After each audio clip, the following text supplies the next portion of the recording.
Operation सिंदूर के दौरान भारतीय सैनिक अपने शौर्यता को दिखाते हैं। सर्विलांस रूम से पाकिस्तान की हर हरकत पर नजर रखी जाती है। उनकी एक एक पोस्ट की हर हरकत सेना के हाई टेक्निक कैमरा से सर्विलांस रूम में रिकॉर्ड हो रही थी। हथियारों के साथ इस कैस्पर गाड़ी के साथ हम मौजूद हैं। हर तरह के ऊंचे पहाड़ी रास्तों का इस्तेमाल ये गाड़ी करती है। और यही नहीं, इस गाड़ी पर जो मौजूद जवान आपको दिख रहे हैं पूरी तरह से मुस्तैद है। और नजर कहाँ है? एलसी पर। नजर कहाँ है? पाकिस्तान की हर उस पोस्ट पर जिसको ध्वस्त किया था और आगे भी जिसको टारगेट बनाकर रखा हुआ है। भारी भरकम हथियारों से लैस ये जवान जो हैं, इनकी नजर 24 घंटे पाकिस्तान की हर उस नापाक साजिश पर होती है जिसको नाकाम करने की कोशिश ये जाबाज जवान हमेशा करते आए हैं। इस गाड़ी की खासियत क्या है कि किसी भी तरह के रास्तों पर ये गाड़ी जो है वो पहुंच जाती है। फुल फ्लेज हथियारों का जखीरा इस गाड़ी में है। 4 से 5 जवानों के बैठने की इस गाड़ी की क्षमता है। और यही नहीं, सिर्फ ये तो गाड़ी की पोस्ट है। गाड़ी पर ये अत्याधुनिक हथियारों के साथ अपना मोर्चा संभाले हुए हैं। लेकिन आप तस्वीरों में देखिए किस तरीके से यहाँ पर भी चौकस नजरों से चौकन्ने रहकर हर तरफ नजर बनाई हुई है। अब यहाँ जाएंगे और आपको दिखाने की हम कोशिश करेंगे कि किस तरीके से पोजीशन इस जवान ने संभाली है, किन हथियारों का इस्तेमाल इन्होंने उस दिन किया था, ये हम उनसे जरूर जानेंगे। लेकिन बता दें, ये वो भारी भरकम हथियार हैं। हथियार कहाँ है, पोजीशन कैसी है और हथियार का मुंह कहां पे है, मतलब पाकिस्तान पे। जिस जगह मैं मौजूद हूं उसके ठीक उस तरफ पाकिस्तान का छम लाइन ऑफ कंट्रोल का वो एरिया है जहां पर उस दिन 6 और 7 की दरमियानी रात को इन जवानों ने पूरी मुस्तैदी से हमले का बदला लिया था और एक एक ड्रोन को निस्तेनाबूद किया था। मैं आपसे बात जरूर करना चाहूंगी, उस रात को आप ड्यूटी पे थे? जी मैम। और किन चुनौतियों का सामना करना पड़ा और ये क्या हथियार है जिसका इस्तेमाल उस रात आपने किया? उस रात उनका एकदम सा मतलब फायर आ गया, तो हम लोगों ने भी अपना हथियार रेडी करके रखे थे। और ये है हमारा रेंजिंग मशीन गन। तो हमने इससे उनका बख्तरबंद गाड़ी है और फील्ड फोर्टिफिकेशन के ऊपर भारी मात्रा में फायर करके उनके पूरा। तो न्यूज़ 18 भारतीय सेना के उन जवानों के बीच पहुंचा जिन्होंने पाकिस्तान को मुंहतोड़ जवाब दिया। सुनिए जवानों की जुबानी पूरी कहानी। न्यूज़ 18 इंडिया की तस्वीरों में अब तक आपने देखा हमला कैसे हुआ, हमले को अंजाम कैसे दिया गया, जवानों को किन किन चुनौतियों का सामना करना पड़ा। लेकिन पाकिस्तान ने नापाक कोशिश कहां से की और भारतीय सेना ने मुंह तोड़ जवाब कहां से दिया, उस सरजमीन पर इस समय न्यूज़ 18 इंडिया की टीम मौजूद है। ये इलाका देखिए, ये अखनूर सेक्टर के उस पार का जो इलाका है, कोशिश जरूर करूंगी दिखाने की कि दूर पाकिस्तान की पोस्ट हैं और वहां से किस तरीके से नापाक कोशिश को अंजाम देने की कोशिश जो है वो पाकिस्तान ने की। यहां पर से हमला बोला और एक एक उस पोस्ट को ध्वस्त किया, जिस पोस्ट को हम आपको दिखाएंगे इस स्क्रीन पर। कोशिश करेंगे इस स्क्रीन पर जो कि भारतीय सेना के जवानों ने कैद किया हुआ कि किस तरीके से पाकिस्तान की एक एक पोस्ट को ध्वस्त किया। जिस पोस्ट को मैं दिखाने की कोशिश कर रही थी कैमरा पे, वही ये पोस्ट यहाँ पर रिकॉर्डेड एक स्क्रीन पे आपको दिख रही है। आप देखिए किस तरीके से ये सारा एरिया आपको दिखाई दे रहा है, कैसे इस एरिया को पहले मॉनिटरिंग की और जहां जहां से एक एक करके बैक टू बैक पाकिस्तान ने कोशिश की भारतीय चौकियों को निशाना बनाने की, तो वापस किस तरीके से ये जो फायरिंग आ रही थी, जिस तरीके से गोलों का इस्तेमाल किया जा रहा था, तो वापस किस तरीके से रात हो दिन हो जवाब दिया। 10 मई की रात यहाँ पर सीज फायर के समझौते की बात चल रही थी, वहीं से फिर उन्होंने उल्लंघन कर दिया। तब क्या हुआ? जी बिल्कुल, जैसे एक लेपर्ड अपने स्पॉट्स चेंज नहीं करता, वैसे ही पाकिस्तान का हमें पता है उनकी नेचर के बारे में। और जैसे ही सीज फायर की मीडिया में खबर आई और हमारे पोस्ट तक पहुंची, तो हम बिल्कुल सतर्क और बिल्कुल कोऑर्डिनेटेड अपने इफेक्टिवली अपने मोर्चे संभाले हुए थे। हमें पता था कि वो फिर से ये अपनी नाकाम कोशिश करेंगे, क्योंकि उससे भी पहले उनको 7 तारीख से लेके 10 तारीख तक बहुत ज्यादा हर सेक्टर में मुंह की खानी पड़ी। बिल्कुल बिल्कुल। तो वो जो समय था 10 तारीख की रात जब पाकिस्तान ने सीज फायर को उल्लंघन किया, आप तो पहले से पूरी तरह से मुस्तैद से तैयार थे। किस तरीके से हमने देखा कि एलसी के बहुत ज्यादा दूर नहीं है, 2.5 किलोमीटर का हवाई ट्रैवल है और ज्यादा फासला दूर नहीं है, और क्या मुश्किलें आई? जी, मुश्किलें एक फौजी के जीवन में मैं समझता हूँ जितनी वो ट्रेनिंग करे उतनी कम आती हैं, और मैं अपने आप को सौभाग्यशाली मानता हूँ कि उस दिन मैंने इंडियन आर्मी के जवानों को, जेसीओस को कमांड संभालते हुए और मुकर्रर उनकी पोस्टों के ऊपर बिल्कुल पिन पॉइंट प्रिसीजन के साथ, कोऑर्डिनेटेड एफर्ट के साथ, अपने बटालियन सपोर्ट वेपन्स के साथ उनके ऊपर ताबड़तोड़ फायर बुलाते हुए हमने उनको देखा।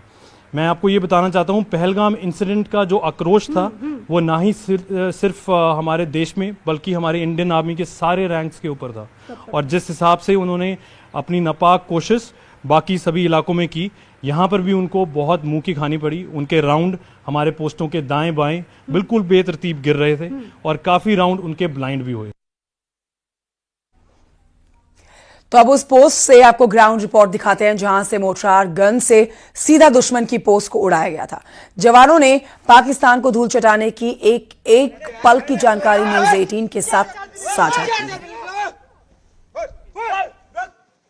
10 मई का वो दिन जब भारत पाक सीज फायर समझौते पर बात चल रही थी, तो पाकिस्तान ने फिर सीज फायर का उल्लंघन किया था।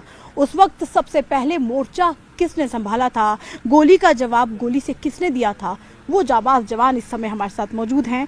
मैं सबसे पहले तो मुझे लगता है कि मैं ये सवाल आपसे ज़रूर करूंगी, जब ऐसा टाइम आपने देखा कि सीज फायर का उल्लंघन हुआ, पाकिस्तान ने एकाएक फायरिंग करनी शुरू कर दी, आपने भी जवाब दिया, सबसे आगे आप थे, एज पर इन्फो आप आगे थे और आपने भी फायर खोला, तब एक पल के लिए लगा कि फैमिली की याद आई, सामने कुछ दिखा?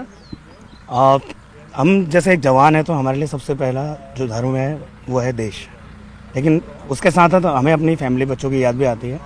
लेकिन जब याद आती है तो बस हम तो उन्हें याद करते हैं और गुनगुनाते रहते हैं। तो वो गुनगुनाते जो है हमें भी सुनाइए। हाँ ठीक है। कि गुजरने वाली हवा बता मेरा इतना काम करेगी क्या, मेरे गाँव जा मेरे दोस्तों को सलाम दे, मेरे गाँव में है जो वो गली जहाँ रहती है मेरी दिलरुबा, उसे मेरे प्यार का जाम दे, उसे मेरे प्यार का जाम दे।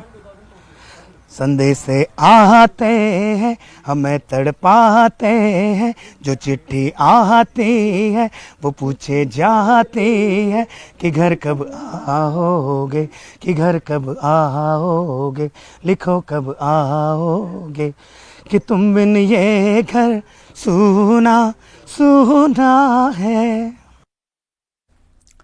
और आइए आपको भारतीय सेना के उस पोस्ट से रिपोर्ट दिखाते हैं जहां से पाकिस्तान के एक के बाद एक कुल 4 पोस्ट को धुआं कर दिया गया था। न्यूज 18 इंडिया ने उन जवानों से भी बात की है जिनका उस दिन सिर्फ और सिर्फ एक ही मकसद था, इस बार पाकिस्तान को बुरी तरह से बर्बाद करना।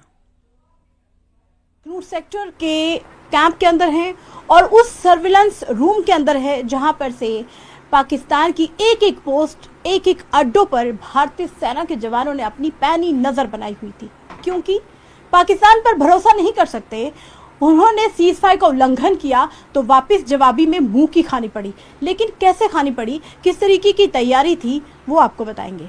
जो पीछे आप स्क्रीन लगी देख रहे हैं, ये सर्विलेंस रूम में स्क्रीन्स हैं, लेकिन सबसे पहले दिखाएंगे पाकिस्तान की वो पोस्ट जिसको बहुत ही करीब से मॉनिटर किया जा रहा है भारतीय सेना के जवानों की तरफ से।